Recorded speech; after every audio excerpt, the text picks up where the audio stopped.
Et bonjour à toutes et à tous, vous êtes dans les ondes de Radio Azul International. Je suis Quentin Jean-Bac, nous sommes dans l'invité Azul. Aujourd'hui, le pollen est dans votre nez, le son est dans vos oreilles. C'est la saison des festivals à Montréal, festival du jazz international, les francopholies, ça s'enchaîne. Et justement, on va parler d'un événement bien particulier qu'on a autour de nous. Des artistes sont venus se réunir pour nous parler d'un événement en particulier qui s'appelle La Selva de Concreto, magnifique événement pluridisciplinaire avec l'organisateur de l'événement Yanis, le graffeur Ozek et la poétesse Zoé, aussi connue sous le nom bien sûr de Place Femme. Bonjour à tous, merci d'être venus, ça fait vraiment plaisir. J'ai envie de dire qu'on est entre amis autour de la table, on se connaît tous mais on va faire comme si on se connaissait pas. C'est les règles de la radio, mais surtout, on a pas mal d'informations à donner à nos auditeurs et nos auditrices. La première étant que le 22 juin, à 15h, au 257 rue Saint-Ferdinand, la Selva de Concreto aura lieu. C'est sa 5e édition. Alors toi, Yanis, t'es venu nous en parler. Tu es originaire de France. Yanis, t'es arrivé au Canada en 2013. Tu es la tête pensante du projet, mais c'est interdit de parler de la Selva comme étant ton projet individuel. D'ailleurs, on fait un shout-out à Margot de Marquette qui participera pas à l'événement, à cette 5e édition, mais qui a beaucoup contribué. Alors, pour se mettre un peu dans la tête des auditeurs qui seraient jamais allés à la Selva, quand ils arrivent, qui poussent les portes, qu'est-ce qu'on voit ? Donc alors la Selva en fait c'est un événement multidisciplinaire qui est donc majoritairement centré sur le monde du hip-hop. Donc plus les années passent, plus on essaie de se recentrer un petit peu sur cette culture-là qui moi personnellement m'est très chère et donc qu'on a envie de mettre en avant. Ouais. Donc c'est ça, c'est un événement qui est principalement justement centré sur cette culture-là. Qu'est-ce qu'on peut s'attendre quand on pousse les portes de la Selva ? Selva de Concreto, c'est... ça veut dire la jungle de béton, déjà, hein, pour ceux qui ne parlent pas espagnol. Exact.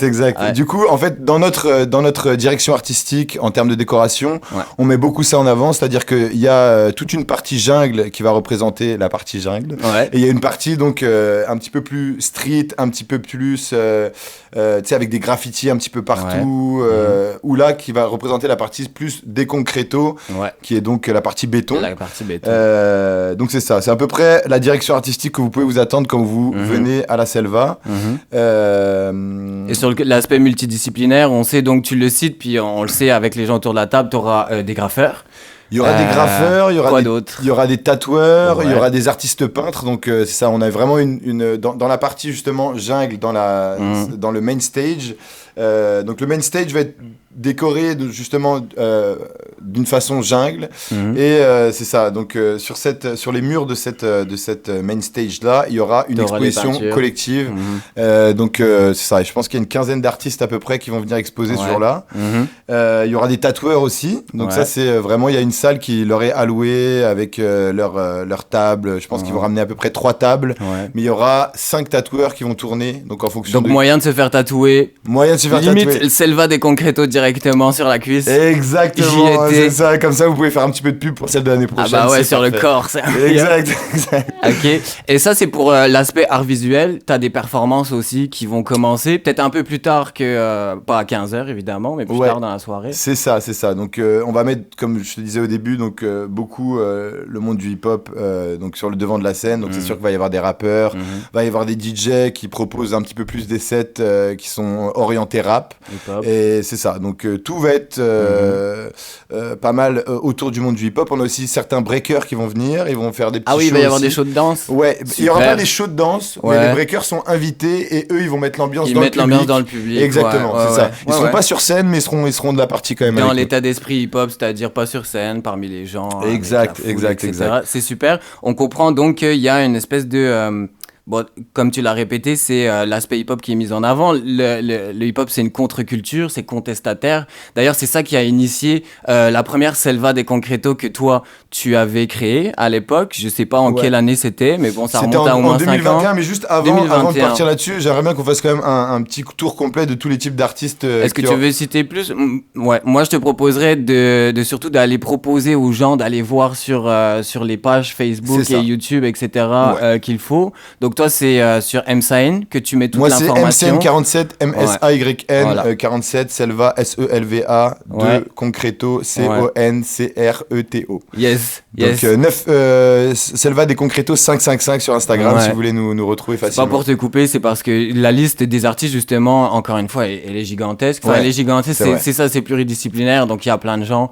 Allez voir et allez vous rendre compte de ce gros travail, en fait, que vous fournissez. C'est ça. T'es en forme, quand même? Ça va, ça va. Oui. Ça prend beaucoup d'énergie, mais en vrai, c'est très fatigant. Ouais. Mais ça nous drive quand même, on a tellement hâte, on est tellement excités de partager ce projet-là que, c'est ça. C'est cette énergie-là qui prend le dessus un petit peu, même s'il y a beaucoup de fatigue, c'est sûr. Mais la fatigue, on la ressent en général après l'événement. Dans les quelques semaines qui sont après l'événement, où là, t'as vraiment genre, toute la pression qui redescend et puis là, la fatigue peut être intense. J'ai un souvenir de Yanis à la 4e Selva des Concretos à laquelle j'avais participé. Fatigué. Fatigué, blanc, cerné. Amenez-lui des soupes chaudes, des carottes et des fruits et des légumes pour l'aider à tenir.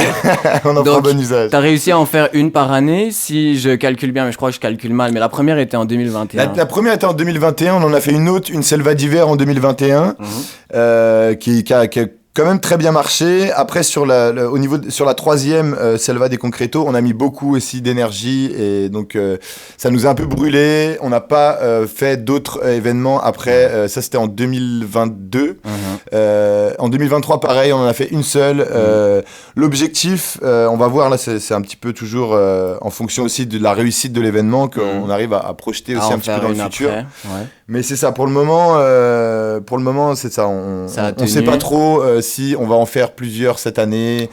L'objectif, c'est quand même d'en faire un petit peu plus au fur et à mesure que l'été, l'hiver passe. Exact. Et donc, si je me remémore bien, en 2021, on était en pleine pandémie. Comment on organise une Selva multidisciplinaire avec plusieurs artistes, peut-être un peu plus petites, vu que c'était la première édition, en pleine pandémie? Est-ce qu'on prend des risques? On prend un petit peu de risques. C'est sûr que nous, dans notre groupe d'amis, on avait beaucoup besoin, je pense que c'était un besoin de santé mentale, pas mal de se retrouver un petit peu. C'est sûr que, bon, après, il y avait cette réalité-là aussi qu'il fallait dealer avec la réalité du Covid et tout. Mais c'est ça. Nous, on est des gens très sociaux et du coup, on avait besoin de ça pour pas partir en couille ou pas genre juste partir en dépression ou quelque chose comme ça là, tu vois. Et du coup, on a fait le choix de prendre le risque de réunir une certaine communauté artistique justement. À la base, c'était pas mal c'est genre nous mes amis il y a Ozek t'étais passé mais je pense pas que on n'avait pas de mur disponible. Pas de mur non.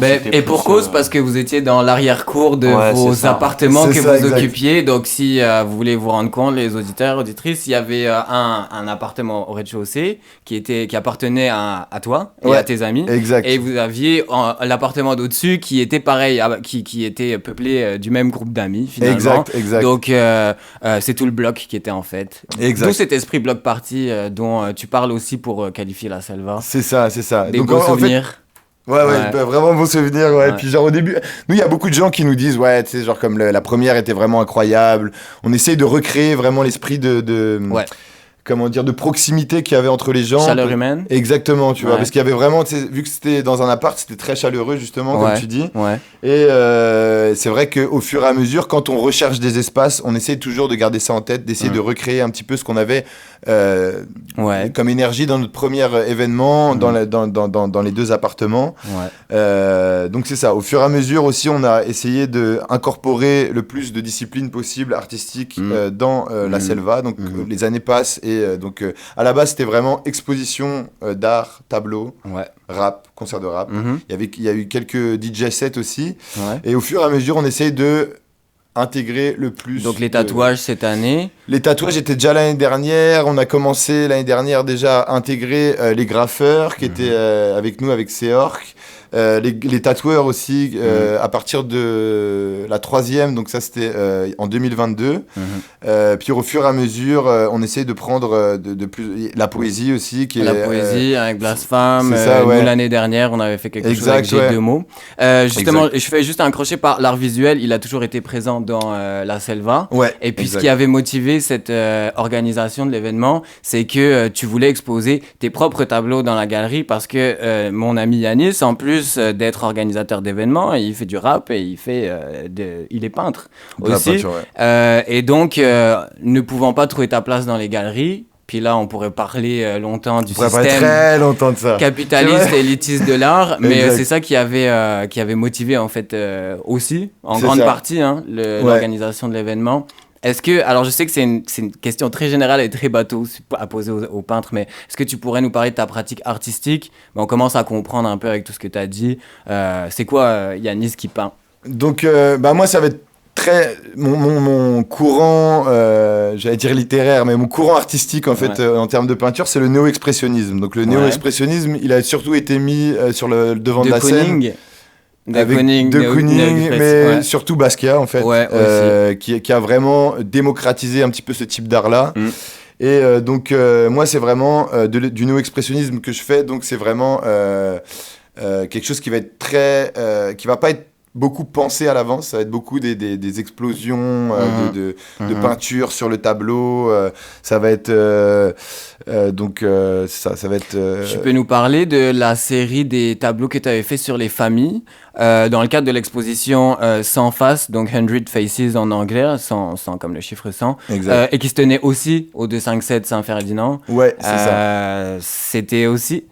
Pour moi, c'était l'organisation, pareil, c'est comme une galerie éphémère que toi, tu vas créer pour montrer ton art aussi, ce qui correspond un peu à la Salva aussi. Ouais, c'est ça, exact. Ouais. Donc oui, c'est ça. L'exposition qui s'est tenue le 29 mars dernier, justement, au 257 Saint-Ferdinand, c'est ça, c'était ma première exposition solo que j'organisais par moi-même. Du coup, on a vraiment pu mettre toute une direction artistique en marche pour pouvoir que ça... C'est que ça colle un petit peu avec ce qu'on exposait sur les murs. Donc c'est ça, c'est une collection qui va beaucoup s'adresser, personnifier un petit peu des émotions en fait. Ce qui est beaucoup à travers des visages. À travers des visages, exactement. Donc, ce que je travaille beaucoup là-dessus dans ma pratique artistique, c'est-à-dire que je vais beaucoup essayer de retranscrire des émotions qui sont ressenties par des artistes ou même par tout un chacun là, dans justement un visage qui n'est pas censé représenter ou ressembler à qui que ce soit sur Terre. C'est vraiment quelque chose qui est très général et qui va plus représenter un feeling, une émotion, quelque chose que tu sens à l'intérieur. Tu cherches l'universalité des émotions partagées par les êtres humains, quelque chose comme ça. Exact. C'est pour ça qu'il n'y a pas de... Il y a volontairement... c'est des visages très colorés, il n'y a volontairement pas d'ethnicité qui est représentée. C'est vraiment quelque chose de commun, comment dire, qui s'adresse à toute l'humanité en fait. Il n'y a pas de personne. On ne peut pas dire si c'est un Africain, un Américain, un Européen, un Asiatique qui est sur le tableau. C'est l'universalité humaine, enfin c'est l'être humain finalement qui est mis à l'avant. Donc ça c'est quand tu signes ces tableaux-là, c'est sous le pseudo Msayn, M-S-A-Y-N, 47. 47 sur quand Instagram. Même sur Instagram si vous voulez trouver les tableaux de Yanis. 47, je le vois tatoué sur ton bras. Si on le traduit en espagnol, ça nous donne un Fortisiete. Ça nous donne un... Est-ce que je prononce bien? 47 en espagnol. Ah oui, ok. Il y a Forti qui vient de l'anglais et Siete qui vient... T'as vu combien je parle pas espagnol? On me dit ok, Forti, bah ouais, ça sonne bien comme un Déjà, anglais. t'as été bon sur la Selva des Concreto, j'ai trouvé que t'as fait tes recherches, on va pas t'en vouloir. La jungle de béton. Mais tu sais que j'avais vraiment tapé pour vraiment le traduire, parce que c'était quoi Selva des Concreto? Moi, ça me faisait penser à Sèvres. Bref, ok, donc Forti Siete étant ton pseudo de rappeur. Exact. Et on peut te trouver aussi sur Spotify. Il y en a une sur Spotify.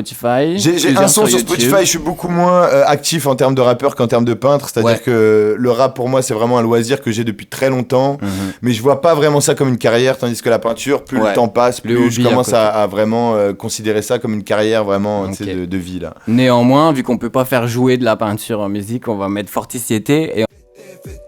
Comme si le temps était compté, plage d'Oka, ça va bronzer, on veut leur pas le bronzer, que du bon son dans la zone.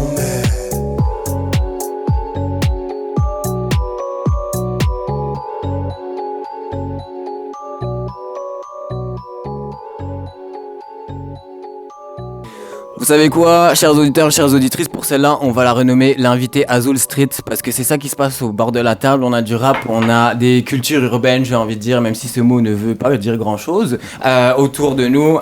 Et justement, j'en veux pour preuve, Ozek, t'es avec nous, tu t'appelles Thomas dans la vraie vie, mais Ozek aussi dans la vie sombre du graffiti et caché. T'es originaire de Nîmes, t'es arrivé en 2014 au Canada. T'es aussi animateur 3D, donc tu restes proche de cette forme d'art. l'art brut et direct qui est le graffiti. C'est de l'art visuel, on va dire. C'est de l'art visuel. Alors, Ozek, question directe, plutôt vandale ou plutôt terrain? C'est difficile de choisir, tu vois, entre sa mère et son père. Tu vois ce que je veux dire? C'est une question de... Tu commences par quelque chose et tu finis par une autre, tu vois. Alors justement, qu'est-ce que c'est cette chose par laquelle tu commences? Si tu peux définir le vandale pour les gens qui savent pas du tout ce que c'est. Le vandale, c'est plus imposer son art sans qu'on te le demande. On vient imposer notre art partout où on veut, sans la bénédiction de personne, comme les publicitaires font partout. Absolument. Mais on fait ça la nuit, parce qu'on est beaucoup moins aimé que les publicitaires. Donc, le mot vandale porte directement son nom et peut très bien être compris par le public qui aime ou n'aime pas les graffitis. Au moins, peu importe qu'il l'aime ou qu'il l'aime pas, ce qu'on voudrait faire, c'est qu'ils le comprennent, tu vois, à travers toi. Parce qu'il n'y a pas cette information-là, tu vois. Il n'y a même pas de dégradation pour nous, tu vois. C'est plus, on embellit un embellissement. Ouais. Est-ce qu'on peut parler de réappropriation de l'espace public?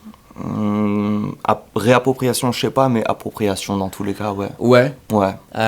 Exact, parce que c'est comme si on l'avait volé à vous avant. Ça appartient à tout le monde. Ça appartient aussi à nous. Tu me disais hors antenne que on paye c'est les gens qui nettoient nos tags qui payent les impôts, puis c'est avec nos impôts aussi que les pubs s'imposent dans l'espace public. Donc ça nous appartient. La boucle est bouclée. Oui. Donc voilà, vandaliser. Faire des graffitis vandales, c'est sortir la nuit, principalement. Et puis après, au bout d'un moment, tu passes... Ça dépend ce que tu fais comme art, mais moi, personnellement, je dessine beaucoup et j'ai besoin de temps, des fois, pour faire du personnage et tout ça. Du coup, on va plus dans des terrains. Du coup, sortir la nuit, au bout d'un moment, à 2h du matin, quand tu taffes le lendemain et tout. Mauvaise lumière, risque. Ça devient compliqué. T'as moins de temps, surtout. C'est surtout ça. Et puis, les terrains, ça permet d'être avec ses potes, petit barbecue. Donc le terrain est plus permissif parce que, si tu peux nous expliquer, c'est en dehors de la ville? Pas forcément. Pas spécialement, c'est lieu abandonné, c'est pas spécialement légal, mais c'est des lieux où ça va être abandonné, personne va, où on peut se retrouver entre nous, tranquille, on se prend pas la tête, on passe la journée là-bas. Que la nuit, c'est plus... T'as moins de temps, ça dépend où tu vas, mais t'as des 7-10 minutes, ça dépend 15 minutes. D'où justement, ça se ressent dans l'expression, dans le geste peut-être. Le graffiti vandale, il est comme rapide et... il est brut.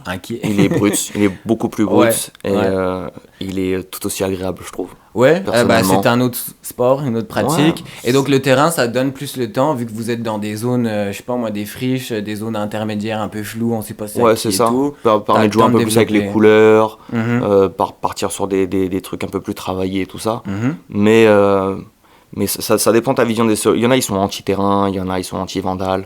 Je pense que l'un va pas sans l'autre non plus, tu vois. Toi, t'as fait comme cet arc-là, vers vandale, puis on a commencé par le vandale parce qu'on a été un peu éduqués par les anciennes générations. Et on vivait que par ça. T'as quel âge, toi, pour savoir c'est quoi une ancienne génération de graffeurs? 36 ans. Puis eux, ils avaient comme... ils étaient un peu plus vieux, genre peut-être une dizaine d'années de plus. Mais ils appartiennent pas non plus à la première génération. Non, pas la première génération, il y a encore plus vieux. Mais à l'époque, on n'était pas aimé de personne, tu vois. Et maintenant, c'est devenu un peu hype, même trop. Tu vois, ça se perd un peu. Mais du coup, on a commencé par là. Et au fur et à mesure... on va dire assagi, on peut dire ça comme ça, tu vois, même s'il y a toujours un petit côté vandale qui reste du côté... des petites tentations. Il y a toujours un marqueur dans le sac, où, tu vois, on sait jamais ce qui peut se passer. On sait jamais. Les opportunités, les occasions, tu connais. Est-ce que sur le terrain, tu as pu prendre plus de temps pour développer ton style? Puis ce serait quoi, si tu devrais décrire visuellement, je sais que c'est difficile, mais ton style Moi, je fais beaucoup en tant que graffeur? Beaucoup de personnages. J'ai toujours dessiné des personnages. Quels sont ceux qui t'inspirent par moi, c'était les Picsou à l'époque. Ah ouais? Tu connais, c'est les Picsou à l'ancienne. Tu connais. Si on voit un gros Picsou dans une usine abandonnée près de Montréal, c'est Ozek. Si ça ressemble à du cartoon, ça peut être moi, mais tu sais, tous les Hanna-Barbera, tous les Tex Avery, tous les trucs à l'ancienne comme ça, là, les Looney Tunes et tout. C'est les trucs de jeunesse, tu vois. Puis ça me fait penser au pop art, je sais pas pourquoi. Les Mickey qu'on voit surtout beaucoup en ce moment dans les galeries d'art, mais je sais pas, je fais un parallèle. Pareil côté institution. Street art, ça c'est plus un autre mouvement. On va y revenir, mais je tenais juste à préciser à ceux qui peut-être nous regardent, et qui regardent l'émission est filmée, que si tu portes ta casquette base, c'est pas pour te donner un style, c'est aussi pour préserver une certaine discrétion, on pourrait dire. Ouais, c'est à peu près ça. C'est juste qu'on a commencé, on sortait la nuit dans l'ombre et genre, je vois pas pourquoi, j'ai pas besoin de lumière. Oui, tu parles à travers ton. Ouais, c'est ça. Ouais, c'est ça. Si quelqu'un doit me reconnaître, il verra mes prods. Ce qu'on comprend de ce que tu dis, c'est que ton art est surtout lié à des lieux, de la ville dans laquelle tu t'évolues, on va dire. Et comment c'est quand on est un immigrant graffeur? C'est-à-dire qu'on abandonne ses terrains de jeu, peut-être aussi ses habitudes, je sais pas, et qu'on doit en trouver, ou au moins trouver des nouveaux terrains à Montréal. Comment ça se passe? On a l'avantage dans ce milieu-là, c'est quand même une communauté assez petite finalement. À Montréal? Partout dans le monde. Ouais, il y en a beaucoup maintenant, ça se popularise, mais vraiment ceux qui viennent de la culture graffiti, c'est que ça reste quand même un noyau assez petit. Du coup, quand tu te retrouves dans un terrain à peindre, tu vas rencontrer des gars sur le terrain, ça va faire des connexions, tu as déjà des affinités avec les gens. Du coup, par ce lien, tu crées des amitiés. Et c'est là que la machine se roule en route. Est-ce que le fait de parler de graffiti, puis je sais pas, tu prends confiance avec une personne, puis tout à coup il dit moi je fais du graffiti, ou j'ai un pote qui fait du graffiti, puis là ça en vrai on n'en parle pas vraiment, mais on se rend compte, c'est plus des rencontres sur les terrains. Sur les terrains, on va peindre, tu vas avec ton pote, tu vas peindre. Il y a déjà des graffeurs, tu vas un peu parler avec eux. C'est comme ça que ça s'est passé à Montréal pour ma part. Pour toi? Ouais. Donc t'es parti à la chasse au terrain tout seul peut-être? Je suis parti avec un pote à moi. Et puis on a rencontré des gens sur place. Et puis après ces gars sont maintenant, on a formé une équipe. Et du coup c'est comme ça. C'est quoi le nom de l'équipe? Les Tontons Graffeurs. Les Tontons Graffeurs. LTG, vous pourrez les trouver sur vous pourrez les trouver sur Instagram. Oui, vas-y. Petite parenthèse aussi, ce que tu disais, ça prend du temps avant vraiment de connaître du monde ici. Moi, je parle pour moi là, mais il y a beaucoup de graffeurs que j'ai connus pendant longtemps avant de savoir que c'était des graffeurs. Et à un moment donné, je vais par exemple avec Ozek sur un terrain, je me rends compte que le gars que j'ai déjà vu dans plusieurs autres soirées, qui il s'est pas du tout présenté comme un graffeur, finalement il graffe. Il enlève un masque et dit en fait je suis graffeur. C'est toujours une question de discrétion, tu vois. On n'a pas besoin, on cherche pas de reconnaissance. C'est beau, la mafia vous admire. Big up à eux. Mais alors justement, l'insoumission ça caractérise le graffiti. C'était surtout vrai au début du graffiti, pas le choix, c'est né dans la ville, dans les métros de New York, etc. Mais aujourd'hui on a des festivals, je parlais des festivals début d'émission, qui s'appellent carrément les murales, et qui mettent à l'honneur le street art.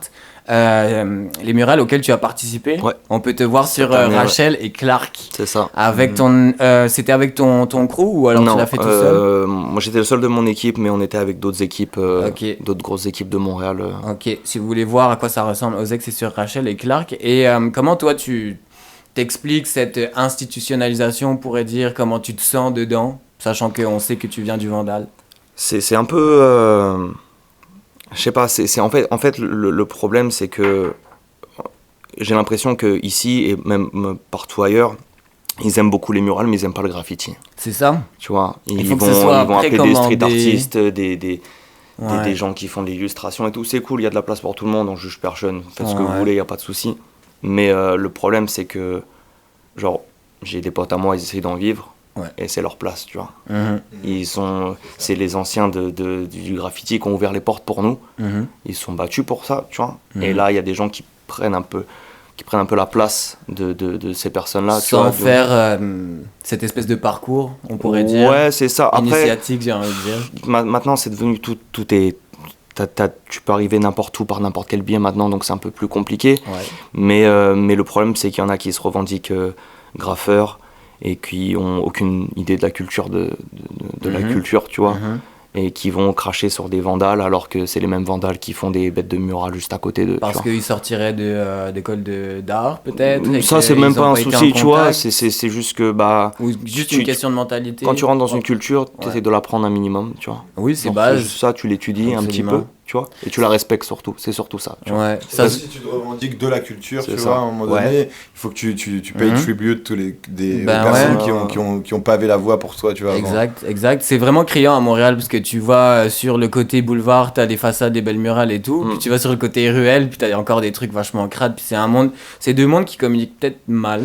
Un petit peu, mais peuvent-ils bien communiquer, tu sais, c'est une question un peu on n'a jamais été accepté par personne dans tous les cas, tu vois, donc ça changera jamais. On reste des gens qui salissent la ville, quoi. Et quelle est ta participation à la Selva? Comment tu vas salir la Selva de manière esthétique? On va faire une belle murale sur un bon thème avec mon ami Sork, qui fait partie du LTG aussi. On a Accept aussi du LTG qui va participer. Et dédicace au TER, TRU, tout ça aussi. Ouais, ils seront là aussi normalement. Il y a beaucoup de monde là-bas. Et on va faire une petite murale. Une petite murale sympa. Parce que précisons quand même que le 257 Saint-Ferdinand, c'est c'est une usine finalement. Ouais, ça se traite bien à l'esprit graffiti quand même, un ancien lieu de stockage, warehouse et tout. Donc si on vient assez tôt, on peut devoir faire la murale ou alors quelques finitions là, c'est comme on peut considérer que c'est un terrain. On va prendre notre temps, on va essayer de faire ça qualitatif. Donc moi peut-être ça va peut-être être je vais venir peindre de soir. Ouais, c'est ça, on va essayer de s'arranger pour rappeur, tu vois. Carrément. C'est ça. Et puis peut-être quelques touches le jour de l'événement, mais je pense que Sorg va le plus gros du travail la nuit. Ouais, et puis Sorg va venir peindre pendant l'événement, je pense. Au moins dans la journée de l'événement. Est-ce qu'il faut forcément être noctambule pour pouvoir être graffeur? Pas du tout. Si t'aimes bien te lever tôt, ça marche. Si t'arrives à midi et que tu veux marbrer la rue, fais-le. Ouais. Mais si tu cours vite, tant mieux, tu vois. Faut juste courir vite et si t'as un bon cardio, tout va bien.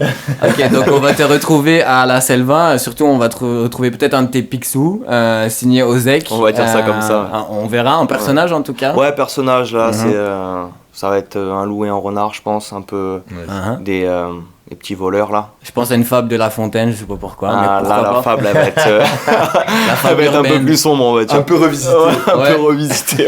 Et justement, t'as une chanson dédicace toute dédiée, je te laisse la dévoiler. Qu'est-ce que tu nous as choisi comme morceau? C'est un peu l'hymne national, c'est Hugo TSR Dégradation. Un bon Hugo TSR Dégradation à l'ancienne, dans les ondes de l'invité Azul, que j'ai envie de dire invité street.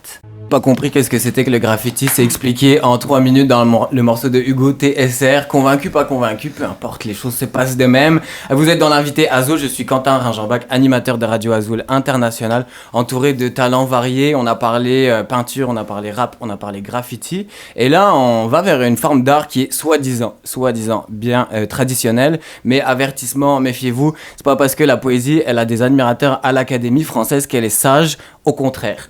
Avec nous dans les studios, on a Zoé. Bonjour Zoé, bienvenue. Tu officies sous le nom de Blasphème. Tu es éditrice aux éditions TNT et tu travailles aussi au magazine d'information indépendant Reflet de Société. Et ça, c'est pour les publicités. Blasphème, c'est aussi le nom de ton recueil de poèmes. Avant de rentrer dans les détails de ton écriture, question de survie à propos de la poésie. Comment, à l'époque du tout numérique, quand une idée ça tient en 3 SMS, là, que les gens s'expriment à la vitesse de l'éclair, comment on entretient la flamme poétique? C'est un terme un peu cliché, mais comment on fait pour rester poète finalement? Je pense que justement, par rapport à cette rapidité et cette surstimulation qu'on peut avoir par la communication qui est directe et qui s'arrête pas, prendre le temps d'écrire, c'est stopper en fait ce flux et aller chercher le mot juste plutôt que les mots le vocabulaire qu'on va utiliser tout le temps le même. On va rester dans la même zone pour envoyer des réponses rapides, pour s'exprimer sans partir trop loin. Et je pense que la poésie, l'écriture, c'est un peu l'inverse. C'est faire un grand vide et prendre le temps de qualifier justement l'émotion et peut-être même aller chercher l'émotion laquelle est-elle. Et c'est une communication très personnelle, très intime, quand l'inverse justement c'est une connexion qui appelle tout le temps vers l'autre, qui appelle tout le temps... Il y a toujours des personnes impliquées, versus là, c'est une rencontre avec le moi plus profond. Est-ce que justement l'apparition des mots dans un poème, c'est vraiment le résultat final de cette espèce de méditation? J'ai l'impression, quand tu me parles, j'entends retour à soi, méditation, se mettre dans un état d'esprit particulier, et ensuite seulement les mots viennent. Donc c'est vraiment l'aspect visible finalement, le poème, de quelque chose qui a été ressenti avant. Est-ce que tu le vois comme ça? Est-ce que moi je suis correct? Oui, complètement. Je pense qu'il y a tout un tas d'émotions et que comme qui infusent à l'intérieur et qu'à un moment, pour aller les chercher, il faut... Enfin, en tout cas, je pense que ça dépend des personnes et du processus d'écriture. Mais pour moi, c'est important d'avoir accès à ça. Donc, avoir accès même à un certain inconscient, à des choses que tu vas vraiment capter comme une éponge. C'est comme tu bois un peu tout ce que émotionnellement tu prends. Ouais. Et donc... prendre ce temps et faire ce vide vraiment pour aller chercher autre chose que la partie beaucoup plus consciente qui justement, elle, va répondre aux SMS, va répondre aux courriels, va répondre aux gens.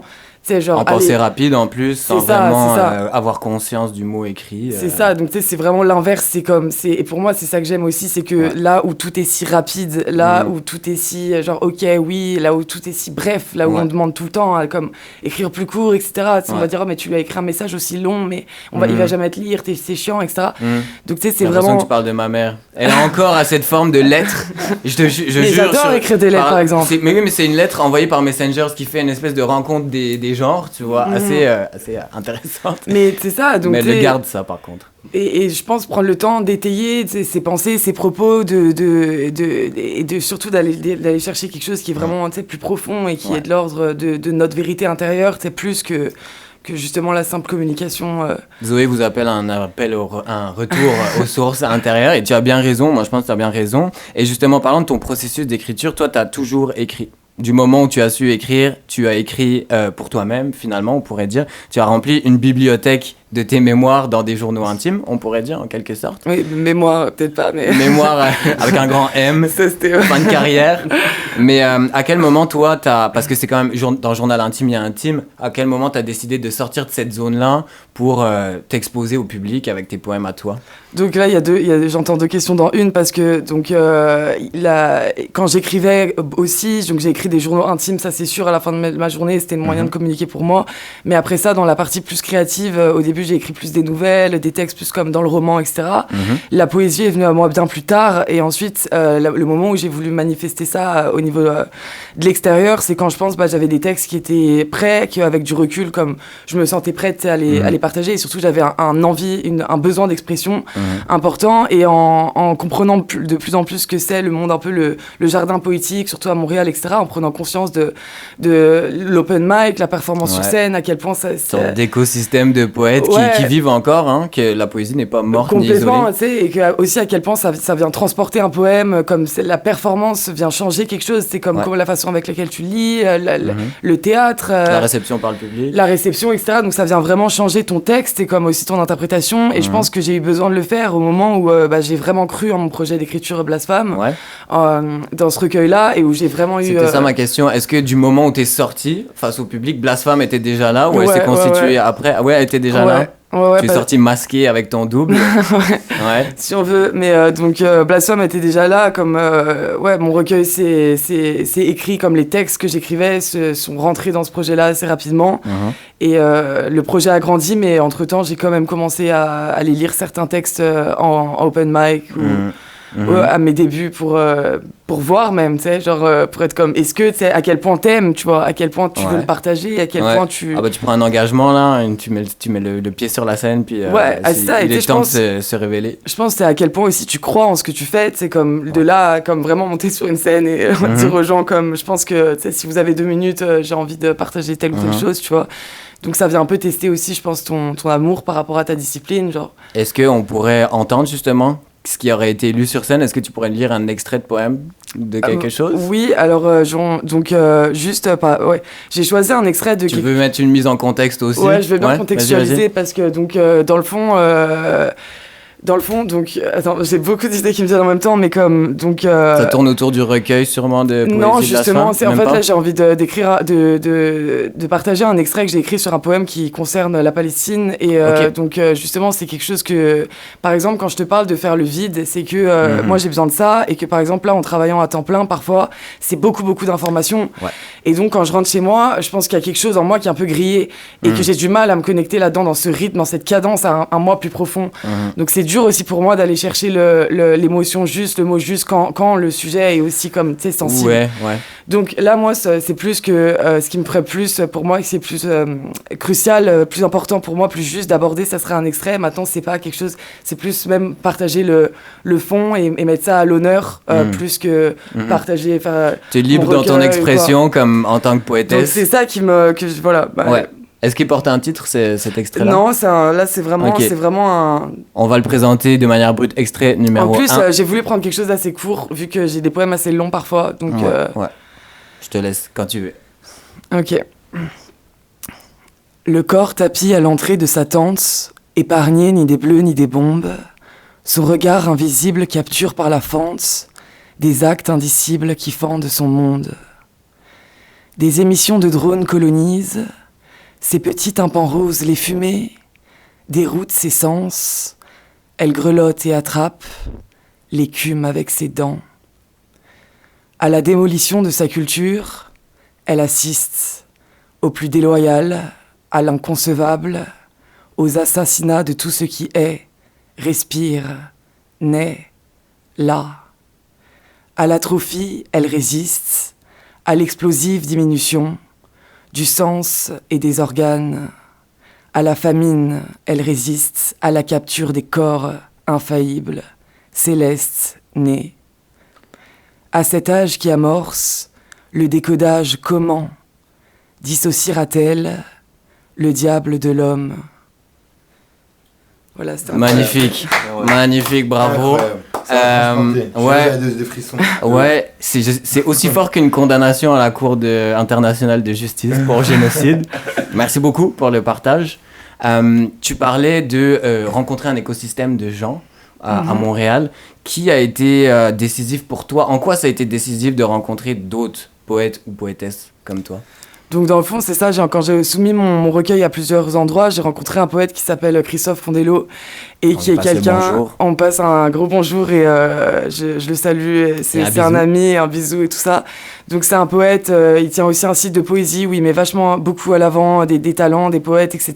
Il est directeur d'une collection de poésie, Magma Poésie, chez une maison qui s'appelle Pierre Turcotte Éditeur.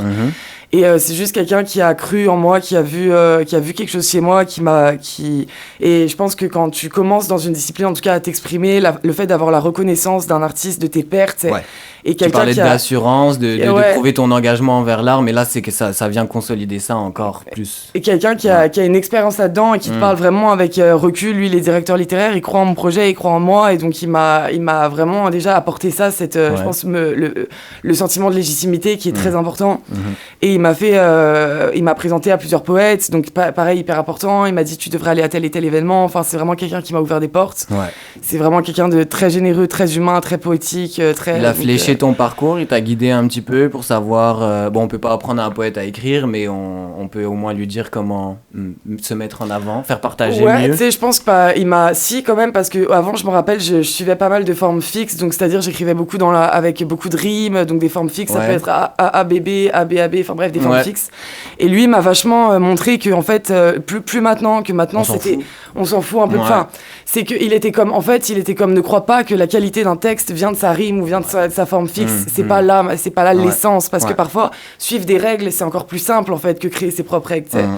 Donc c'est vraiment quelqu'un quand même qui, même à ce niveau-là, m'a apporté des clés, qui m'a apporté de la confiance, qui m'a fait faire des très belles rencontres, qui m'a ensuite présenté un poète qui, par exemple, m'a invité à lire pour la première fois en tant que poète invité. C'était la Nuit Blanche Montréal. Dans le cadre de la Nuit Blanche, donc en mars. Dans le cadre de la Nuit Blanche, en mars, pas cette année, celui d'avant. Et c'était la première fois que je me faisais inviter vraiment officiellement avec un cachet en tant qu'artiste. J'étais comme malade. C'est grâce à Christophe Pondello qui m'a présenté un autre qui s'appelle Sylvain Turner, qui est quelqu'un que j'adore aussi. Mais... Donc les rencontres, ça compte énormément. C'est vraiment une petite famille à Montréal, je pense.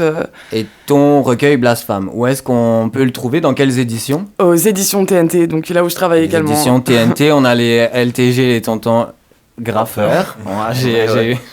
Et on a la TNT. Est-ce que tu vas en lire des extraits à la Selva? Quelle sera la forme de ta contribution à la Selva? Ouais, exactement. Donc je pense que c'est ça. Je vais lire de la poésie, pas que des extraits, même les textes entiers, sûrement plusieurs textes. Et je pensais que toi aussi Moi, il est possible que je fasse une petite. On s'en parlera, mais oui, j'aimerais ça faire un écho à tes textes puis essayer de voir qu'est-ce qui peut aller ensemble. Nous proposerons aussi des ateliers d'écriture. Moi, j'aime bien faire ça. On l'avait fait l'année dernière à la Selva. Si vous voulez poétiser ensemble avec nous, on sera dans la mezzanine de la Selva. Exactement. Le 22 juin à partir de 15h. Donc on pourrait comme lister toute cette pluridisciplinarité là, quel mot compliqué pour rien. Ouais. On aura une exposition collective de peinture. Exact. On aura des graffitis avec Ozek qui sera présent. On aura des performances live de rap principalement. Ouais, mais il y aura aussi autre chose. Il y aura aussi des live looping un petit peu. Donc c'est quoi un live looping? Live looping, j'ai mal à expliquer. Je vais pas vraiment dire de conneries. Donc du coup, je vais simplement. Je sais pas si vous connaissez l'artiste Tash Sultana. Oui. Je sais pas si les auditeurs la batteuse de Avishai Cohen, je crois. Non, pardon, je crois pas. C'est vraiment une artiste indépendante. Elle est passée l'année dernière au Francophonie ou au Festival de Jazz sur la grande scène. Et en fait, c'est des loops, c'est-à-dire qu'elle va faire... c'est la guitariste, ouais, je confonds. Elle est guitariste, puis elle fait des loops. Elle fait des loops, elle est pas juste guitariste, elle vient chanter après, elle fait des kicks, elle les ajoute, puis tu sais, genre à la fin, ça fait comme une chanson. Ouais. Et donc, c'est ça, il y aura des rappeurs aussi, majoritairement. Et donc live loop, performance live rap, poésie. Poésie, n'oublions pas. Tatouage. Ouais. Dédicace à Turbine. Turbine seront là aussi, oui, c'est ça, c'est des amis à nous qui font du scratch. Okay. Donc eux, ils seront là pour fermer l'événement. Donc la dernière performance, ce sera une performance de scratch. Eux, ils partent en tournée en France après, pendant le mois de juin. Turbine Scratch Music, donc je vous encourage à aller. Je viens de penser, on a des petits badges. Comment on pourrait faire ça? On pourrait faire un jeu où des auditeurs, auditrices viendraient chercher leur petit badge qui leur donne accès à un tarif réduit pour la Selva. C'est ça, exactement. Il y a le code QR là, mais peut-être qu'ils peuvent se présenter juste à l'entrée avec ça. Ils peuvent se présenter avec... Si tu te présentes à l'entrée sans ce petit flyer-là, l'entrée est à $30. Si tu prends ce petit flyer-là pour rentrer, l'entrée sera le prix Early Bird qui est à $20. Okay. Donc ça fait une petite différence.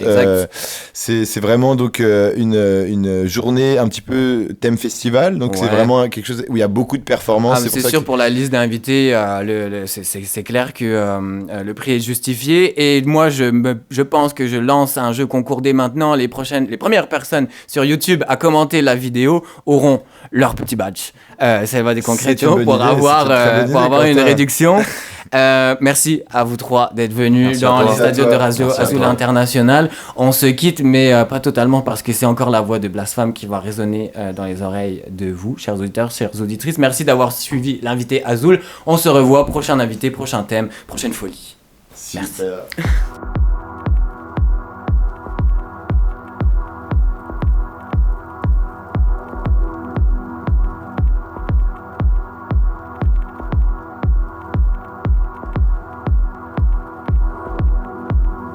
Au jardin de lettres, on rigole aux éclats.